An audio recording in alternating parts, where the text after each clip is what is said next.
नमस्कार दोस्तों, स्वागत है आपका डिफेंस गैलरी में। तो दोस्तों आज की न्यूज़ जो है वो थोड़ी सी अलग है, क्योंकि मैं जब से शुरू से रिपोर्टिंग कर रहा हूँ आप लोग को इंडिया चाइना के ऊपर, तो आपको पता होगा कि मैंने लगभग जितने भी इंसिडेंट हुए हैं उन सबको कवर किया है अपने वीडियोज़ में। अगर आप मेरे रेगुलर व्यूअर्स हैं तो आपने ये नोटिस किया होगा। तो मैं उसमें कई बार जो गलतियां हो जाती हैं मैं उसको करेक्ट भी करता हूं अपने अगले वीडियो में। हालांकि आज की वीडियो मेरी कोई गलती नहीं है, लेकिन जैसी मीडिया रिपोर्ट आई है उस हिसाब से ये वीडियो बनाना ज़रूरी हो चुका है। तो रिपोर्ट ये है दोस्तों कि पहली जो बातें चल रही थी उसमें यह था कि ब्लैक टॉप और हेलमेट टॉप ये दोनों ही जगहों पे भारतीय सेना तैनात है, और इसके साथ साथ और भी बहुत सारे हिल्स थे। लेकिन अब ऐसी खबर कुछ जगह से आ रही है कि हेलमेट टॉप और ब्लैक टॉप ये दोनों पे भारतीय सेना नहीं है। तो क्या ये पूरा मसला है, ये सारी चीज़ें मैं आपको बताऊंगा। वीडियो के लास्ट तक ज़रूर बने रहिएगा।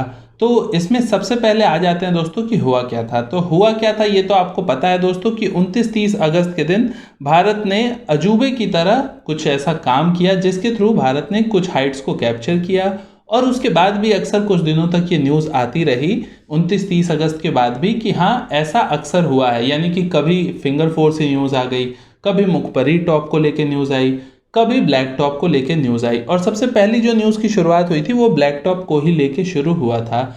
मुझे बीच में यानी कि आज से लगभग एक हफ्ते पहले ये बात पता चल चुकी थी कि हेलमेट टॉप और ब्लैक टॉप पे भारतीय सेना नहीं है, लेकिन मैं भी रिपोर्ट्स के कंफर्म होने का वेट कर रहा था, इसलिए मैंने आप लोगों को कोई मैप नहीं दिखाया, ना ही इस न्यूज़ के बारे में आप लोगों से डिस्कस किया। लेकिन अभी एएनआई की जो रिपोर्ट आई है उसके अकॉर्डिंग एएनआई के सोर्सेज ने ये कंफर्म किया है कि हेलमेट टॉप और ब्लैक टॉप पे भारतीय सेना नहीं है। तो भारतीय सेना नहीं है तो कौन है वहाँ पे? तो ऑब्वियस है कि वहाँ पे चाइनीज सेना बैठी हुई है।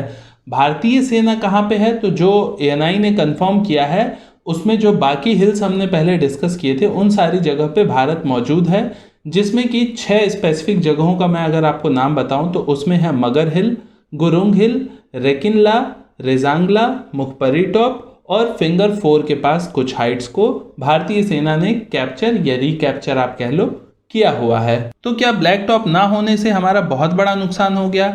क्या हमारी सेना वहां पे चाइनीज से पीछे हो गई? तो ऐसा बिल्कुल भी नहीं है दोस्तों। ब्लैक टॉप ऑब्वियसली एक एडवांटेज जरूर था चाइना के ऊपर हमारे लिए, लेकिन एक्चुअल में जो अभी के समय में एलएसी माना जाता है, क्योंकि आपको पता है एलएसी की डिफिनीशन कुछ क्लियर नहीं हो पाती है। तो अगर मैं आपको मैप दिखाऊं दोस्तों तो आप ये मैप देख सकते हैं कि इसमें दो तरह की रेड लाइन दिख रही है। जो पीछे वाली रेड लाइन है वो लाइन है जिसे कि भारत क्लेम करता है कि ये एलएसी है, और जो एलएसी फिलहाल के तौर पे आप कह लो चल रही है वो ये वाली लाइन है जिसको कि चाइना भी मानता है और भारत नहीं मानता है, लेकिन फिलहाल ले दे के यही है जो है। तो यही चीज़ न्यूज़ में भी चलती है, न्यूज़ वाले भी इसी को एलएसी बताते हैं। तो 100% तो कुछ कंफर्म नहीं है एलएसी के बारे में, क्योंकि ये सिर्फ एक परसेप्शन रह गया है, कोई डॉक्यूमेंटेड एक्चुअल में नहीं है कि जिस हिसाब से हम कह दें कि हाँ ये जगह एलएसी है। तो एलएसी तो आप समझिए सिर्फ नाम की ही चीज़ अभी रह गई है। तो अगर समझाने के तौर पे मैं बताऊं दोस्तों तो जो ब्लैक टॉप वाली जगह है, अगर आप थोड़ा ध्यान से इस मैप को देखते हैं तो यहाँ पे आपको 3 जगह भारत के मैप दिख रहे हैं, जिसमें गुरुंग हिल, मगर हिल और रेकिनला है। जहाँ पे रेकिनला आपको दिख रहा है इसी के आसपास रेजांगला है, और जहाँ पे आपको मगर हिल दिख रहा है उसके ही बगल में मुखपरी टॉप है। उसके भी बाद में मैं आपको मैप्स दिखा दूंगा। और चाइना का जो यहाँ पे मेन पोस्ट है, देखिए ब्लैक टॉप है, हेलमेट टॉप है, ये सारे जो टॉप्स हैं इन सारी जगह कुछ सेना तैनात है, कुछ एम्यूनिशंस के साथ, कुछ आर्मामेंट्स के साथ, लेकिन इन टॉप्स पे टैंक, आर्टिलरी वो सारी चीज़ें नहीं है। वो सारी चीज़ें तो नीचे जो प्लेन एरिया है वहाँ पे भारत ने भी रखा है और चाइना ने भी रखा है। तो जो चाइना का मोल्डो पोस्ट आपको दिख रहा है, आप देखिए कि इसमें पीछे चाइना ने टैंक रखा हुआ है। और वैसे ही अगर भारत की बात की जाए तो भारत भी अपने गुरुंग हिल और मगर हिल के बीच में जो जगह है प्लेन वाली, वहां पे आप देखिए तो भारतीय सेना के भी टैंक तैनात हैं। तो जो टॉप्स हैं दोस्तों उन पे एक्चुअल में पैदल सेना तैनात है अपने कुछ आर्मामेंट्स के साथ, तो वो नीचे वाले एरियाज को कंट्रोल कर सकती हैं। तो ब्लैक टॉप के थ्रू चाइना हमें बहुत ज़्यादा कंट्रोल नहीं कर सकता, क्योंकि हमारे पोस्ट उसके बिल्कुल पास वाले ही जगह पे हैं। अगर आप इधर की लाइन देखते हैं तो, लेकिन हमारी बात अगर की जाए तो हमारे जो टैंक्स और बाकी हमारे पोस्ट हैं गुरुंग हिल, मगर हिल और मुखपरी टॉप के, हम यहाँ से चाइना के मोल्डो पोस्ट को ज़्यादा कंट्रोल कर सकते हैं। ऑब्वियसली ब्लैक टॉप एक और अच्छा एडवांटेज हो पाता, लेकिन अगर ब्लैक टॉप नहीं है तो भी हमारे जो मोल्डो पोस्ट की कमांडिंग है हम उसे बहुत अच्छे से कंट्रोल अभी भी कर सकते हैं। और यही रीज़न भी है दोस्तों कि चाइना इतना ज़्यादा बौखलाया हुआ है। तो ब्लैक टॉप पे रहते हुए क्या जो चाइना के सैनिक हैं उनको हमारे ऊपर एडवांटेज है? तो ऐसा कोई खास एडवांटेज नहीं है दोस्तों, क्योंकि ब्लैक टॉप के पास उसके जो पीछे वाले टॉप्स हैं, जिसपे जैसा कि आप इस पिक्चर में देख सकते हैं कि ब्लैक टॉप से बगल में इधर जो येलो लाइन आपको दिख रही है, इधर इंडिया के कैंप्स हैं और ये भी एक टॉप है। तो एक टॉप से दूसरे टॉप पे आप बहुत ज़्यादा खेल नहीं खेल सकते। लेकिन अभी जहाँ पे आप देख रहे हैं कि हम नीचे होते ब्लैक टॉप के, तो चाइना को दिक्कत होती। ब्लैक टॉप से चाइना अपने बेसिस को प्रोटेक्ट कर सकता है, लेकिन हमें कोई नुकसान नहीं पहुंचा सकता। तो अगर हम ब्लैक टॉप पे होते तो हमें फ़ायदा ज़रूर होता, लेकिन अगर चाइना ब्लैक टॉप पे है तो चाइना ब्लैक टॉप से खुद को प्रोटेक्ट ज़रूर कर सकता है, लेकिन हमें कोई नुकसान वहाँ से वो नहीं पहुंचा सकता। तो ये ब्लैक टॉप की अहमियत थी बेसिकली।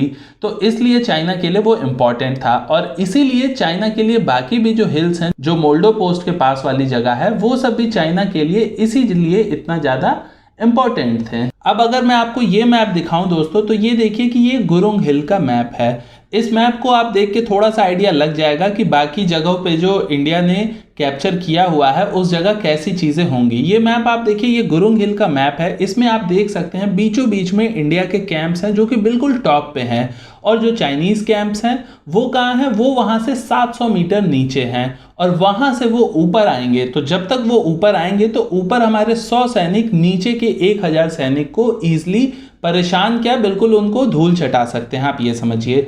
तो ये फ़ायदा होता है बेसिकली ऊंचाई का। तो अब जैसे गुरुंग हिल पे ये आपने देखा है, इसको मैंने दिखा के आपको सिर्फ ये समझाने की कोशिश की है कि ऐसी ही सिचुएशन लगभग हर जगह है जहाँ पे इंडिया ने टॉप्स को कैप्चर किया है। और ये तो एक नॉर्मल जगह है दोस्तों। यहाँ से अगर आप थोड़ा सा आगे बढ़ते हैं तो जो वो जगह है जहाँ से उनका मोल्डो पोस्ट कैप्चर हो सकता है, वो उनके लिए सबसे ज़्यादा क्रूशियल है, इसीलिए चाइना इतना ज़्यादा परेशान है। तो अभी के लिए मैं उम्मीद करता हूं दोस्तों कि आपको ये समझ में आ गया होगा कि ब्लैक टॉप भारत के पास देखा जाए तो नहीं है, black top and helmet top.